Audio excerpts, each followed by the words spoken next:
Nakalis na ang lahat ng mga empleyado, ngunit parang wala pa ring balak umuwi ng bahay ni Tyron. Kung dati excited siyang umuwi at makita ang asawa, ngayon mas gugusto niya nang gugurin ang kanyang buong oras sa pagtatrabaho. In fact, habang tumatagal, mas tumitindi ang galit na nararamdaman niya para kay Almira o kay Alondra, whatever. Hindi niya nakilala ang kanyang pinakasalan. Napaismit siya. Kung tutuusin, null and void ang kasal nila dahil hindi naman ni Almira alam ang totoong kasama niya noong araw ng seremonya. Di rin ito pumirma ng kanilang kontrata. Muli ay pang nanakit ang kanyang sentido.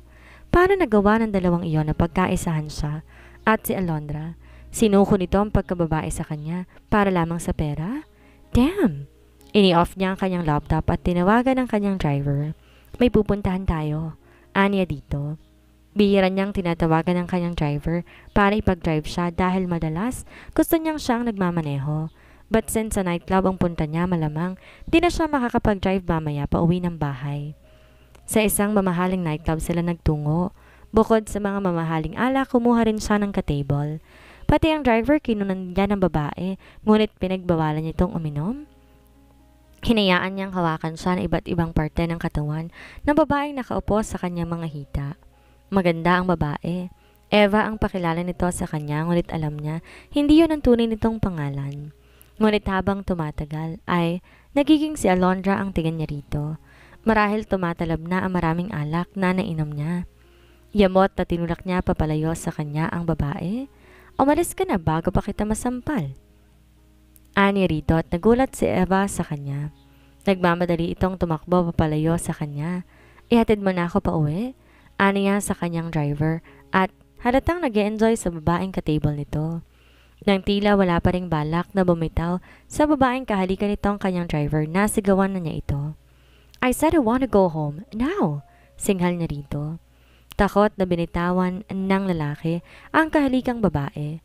Halos maitulak pa nito. Naglabas siya ng maraming cash. Alam niya, sobrang-sobra na yung pambayad. At saka, mainit ang ulong lumabas na sa maingay na lugar. Pagkapasok, nakita niya si Alondra na nakaabang sa kanya. Inalalayan pa siya nito, ngunit mabilis na itong itinulak papalayo. Damn! Huwag kang umastang matinukang asawa. Bulyaw niya dito. At pwede ba wag mo na akong hinihintay sa pag-uwi ko dahil ayoko nakikitang pagmumukha mo. Nandidilim sa galit na sigaw niya rito. Tyron! Halos maiyak pa ito habang nakatingin sa kanya. Inis na hinawakan niya ito sa braso. Kung inaakala mong makukuha mo pa ako sa mga drama mong yan, nagkakamali ka. Kinasusuklaman kita?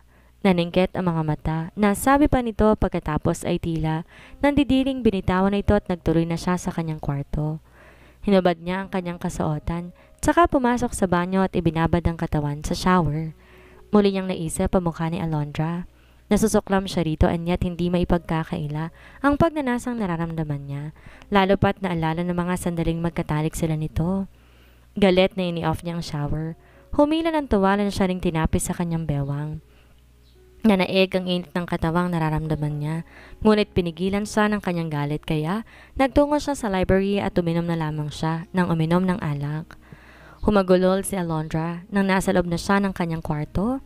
Hindi niya masisisi si Tyron kung gano'n na lamang katindi ang galit ito sa kanya. At kahit paulit-ulit pa siya na humingi ng sorry dito, alam niyang hindi na sila nito mapapatawad pa. Hindi na tuloy niya masabi pa rito na sa loob ng mahabang panahong magkasama sila ay napaibig na siya rito.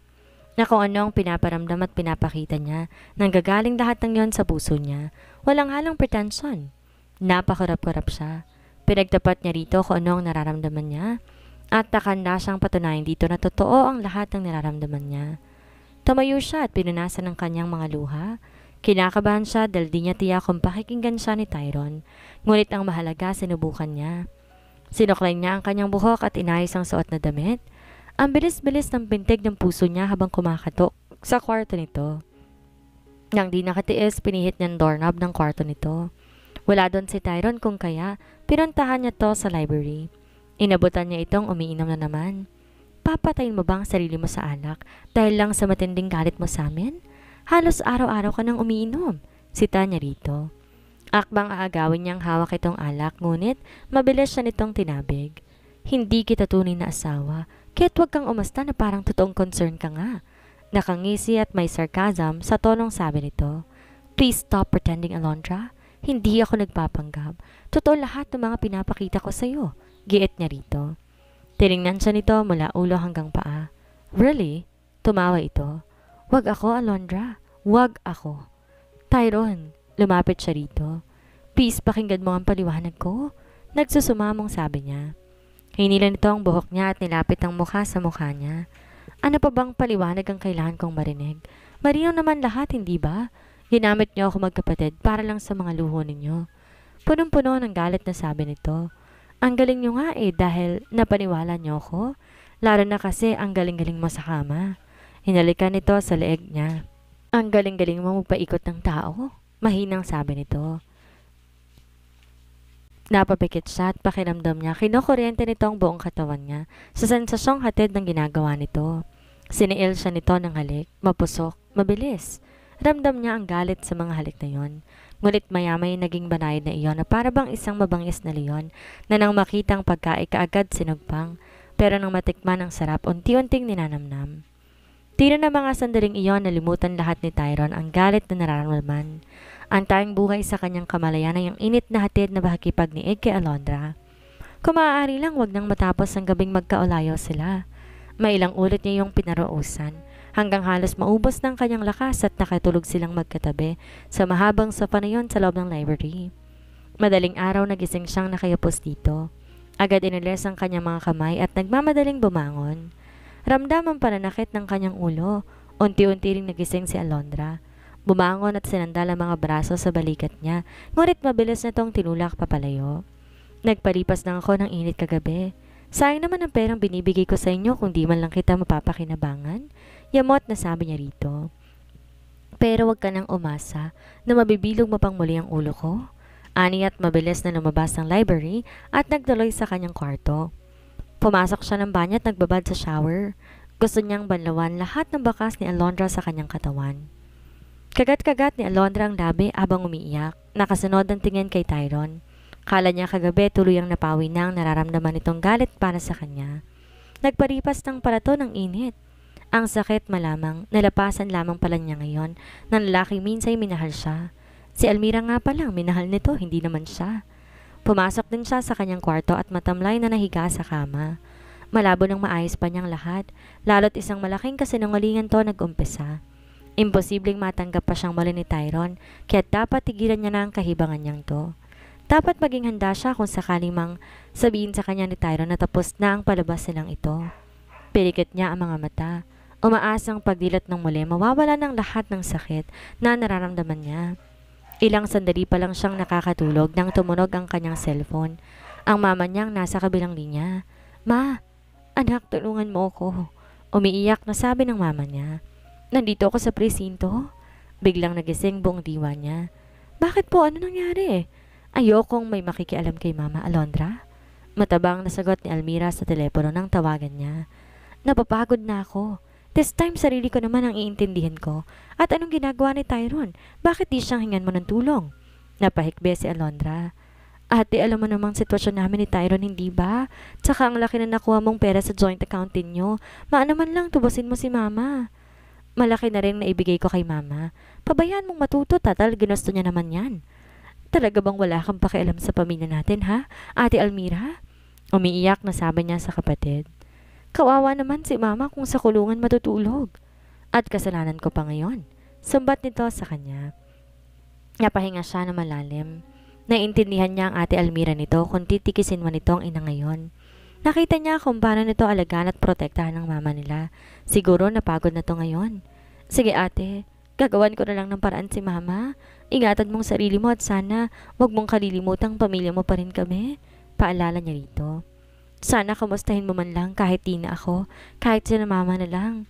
At ini-off na niya ang phone. Bagamat masamang-masama ang loob sa kapatid, nag-alala pa rin naman siya sa kalagayan nito. Naisipan niya tawagan si Tyrone, ngunit di nito sinasagot ang mga tawag niya, kung kaya't pinuntahan na lamang niya to sa opisina nito. Inabutan naman niya doon sa Jennifer. Parehong nagulat ang dalawa na makita siya doon. Lalong bumigat ang sama ng loob na nararamdaman niya, kaya pala wala tong panahon sagutin ng mga tawag niya. Abala pala to sa pakikipagharutan kay Jennifer. I'm sorry kung naabala ko kayo, panimula niya. Napansin niyang parang di komportable si Tyrone na makita siya doon, habang si Jennifer relax na relax at parang gusto pang iyabang sa kanya. Ang closest nilang ito ni Tyrone.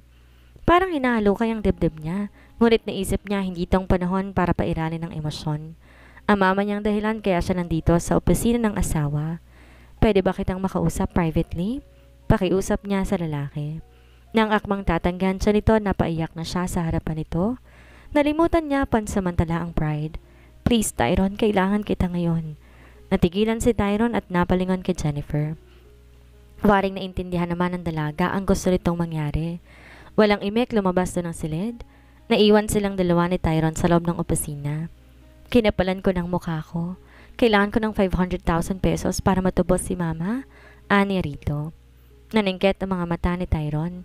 Pumunta ka rito para humingi ng pera? My God, Alondra! Kailan ka patutubuan ng kahihiyan? Nang iinsultong sabi ni Tyrone sa kanya. Siya, handa niyang tanggapin ang masasakit na sasabihin ng lalaki alang-alang sa mama niya. Alam kong sobra-sobrang binibigay mo sa pamilya ko pero nakikiusap ako sa iyo, Tyrone. Napalahod siya sa harapan nito. Lulunokin niya lahat ng pride at kahihiyan, wag lang matulog sa loob ng selda ang mama niya. Masyado ng maraming masasakit na pinagdaanan ng mama niya para ilang hayaan pa niyang danasan nito ang matulog sa bilangguan. Nangako siya sa ina na hindi nito daranasan ng mga sakit ng kalooban na dinanas ito ng mga babae ang papa niya. Na hanggat maaari gusto niyang lumigaya ang mama niya at bigay dito lahat para kahit papano mapagtakpan lahat ng mga kasalanan ginawa ng papa niya dito. Hinaklot ni Tyrone ang mukha niya pa itaas. Tigilan mo sa mga drama mong yan. Nagpupuyos sa galit na sigaw nito. Stop it! Tyrone, nakikiusap ako, tulungan mo si mama. Ngunit sa halip pakinggan siya nito, tinaboy siya nito palabas ng pinto. Get off! Bulyaw nito. Nakataas ang kilid ni Jennifer na magsalubong sila sa hallway, pero di niya to pinansin sa halip, dumiretso siya sa elevator. Almira? Napaangat ang mukha niya. Nakita niya si Miguel nag-aalala habang nakatingin sa kanya. Are you crying? Gustuhin man niyang makilala, hindi niya maitatanggi ang mga luhang hindi niya kayang pigilang pumatak.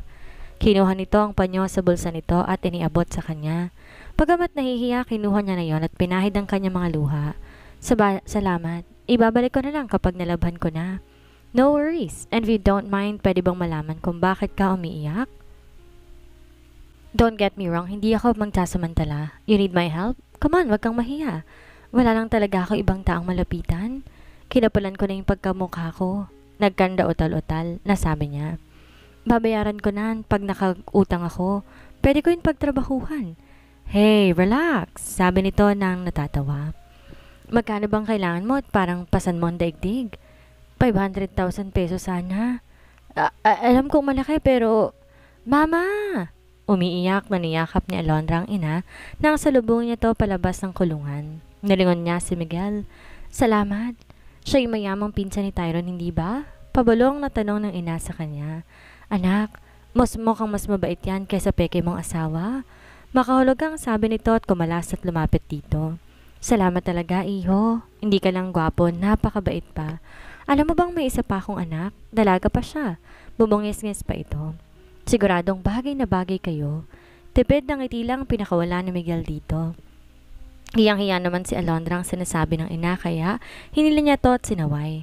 Naman, huwag mong bigyan ng mali siyang pagtulong niya sa atin. Bulong niya sa ina. Ito lang ang pagkakataon natin. Samantalahin na natin. Bulong nito sa kanya. Tiningnan niya na masama ang ina at saka bumaling muli kay Miguel. Maraming salamat talaga sa iyo, Miguel, ha? Ilang ulit ka ba kailangan magpasalamat? Pabirong tanong nito sa kanya at saka tumingin sa wristwatch. Anyway, I'll go ahead. Total naman okay ng lahat. Besides, may sasakyan ka naman. Sabi nito at saka maling bumaling sa mama niya. Nice meeting you po, Tita Melinda. Nice meeting you too, Miguel. Next time kapag hindi ka busy, lumabas tayong tatlo. Magaan loob ko sa'yo at kung hindi lang may asawa na tong anak ko, siya ang gusto ko para sa'yo. Natawa lang si Miguel sa sinabi ng ina. Ma, masama ang tingin nilingon niyang ina at saka hiyang-hiya, tiningnan si Miguel. Pasensya ka na kay mama at palabiro lamang siya. Hindi ako nagbibiro ha? Anang mama niya sa kanya.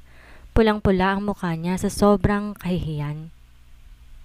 Nakita niyang isang pepeng kasiyahan ang sumilay sa mga mata ni Miguel habang nakatingin sa kanilang mag-ina. Maya-maya umalis na rin ito. Sabihin mo dyan sa peke mong asawa, hindi siya nakakatuwa, ha? Nagawa niya akong tiisin? Ines na, sabi ng mama niya sa kanya. Kaya kapag natapos ng kasunduan niyong yan, agad-agad, patulan mo na si Miguel.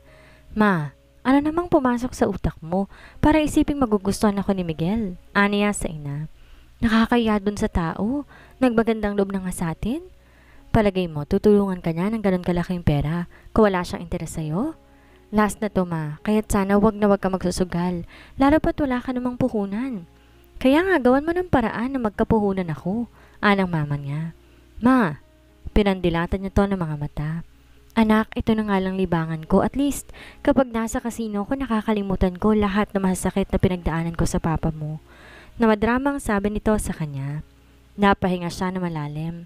Naawa siya sa ina and yet naiinis siya na hindi nito magawang makawala sa bisyo nito. Ma, pwede mong gugulin ang oras mo sa ibang bagay. Bakit di ka mag-aral mag-bake? At least yun pwede mong gawing negosyo at libangan. Di gaya ng pagsusugal bukod sa kakain ng pera. Mapapahama ka pa ng ganito. Payo niya sa ina. Inirapan siya nito. Di mo ako naiintindihan dahil di mo dinanas ang masakit na pinagdaanan ko sa ama mo. Hanggang ngayon nadudurog ang puso ko tuwing maalala mga sakit na naranasan ko sa kanya. Imagine tong beauty kong to, nagawang ipagpalit sa ibang babae. Ang sakit. Pero kapag nagkakasino, nalilimutan kong lahat ng hirap at sakit ng dibdib na dinanas ko dyan sa magaling mong ama. Kaya anak, sana maintindihan mo. Gusto ko lang naman libangin ang sarili ko eh. Naintindihan ko po kayo ma, pero hindi naman natin afford yung vision ninyo eh. Kaya nga, gamitin mo yung ganda mo. Obvious naman may gusto sa'yo si Miguel. Landiin mo para pag iniwan ka na ni Tyron, hindi ka nga gaya ng tatanga-tanga mong kakambal. Narahimik na lang siya dahil kahit ano pang paliwanag ang gawin niya sa ina, alam niyang wala rin patutunguhan ng pag-uusap nilang to. Kailangan niyang intindihan ngayon kung paano niya mababayaran ang 500,000 na hiniram niya kay Miguel. Napapangiti si Miguel habang naalala si Almira. Aminado siya, attracted siya dito. To think na gawa nitong ibaba ang pride, alang-alang sa ina nito'y napahanga siya nito ng labis.